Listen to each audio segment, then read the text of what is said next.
Hello বন্ধুরা, এই যে আমি চলে এসেছি এখন গুয়াহাটি বৈশিষ্ট্য মুনির দেবালয়ে।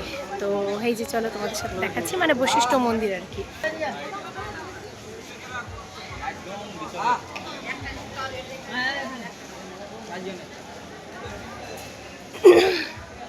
এই যে প্রণাম করে এখন আমরা উঠবো।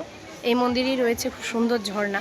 আমি আগেও এসেছি একবার, তখন আমি ক্লাস 6-এ কি 5-এ পড়ি, অনেক ছোট ছিলাম।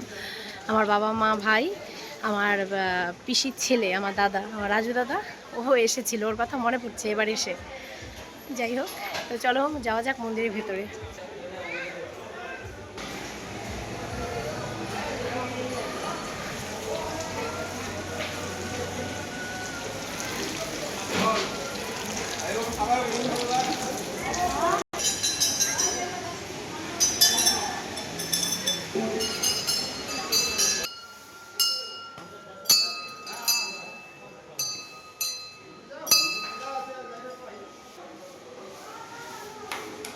ফটো মানা আছে। ও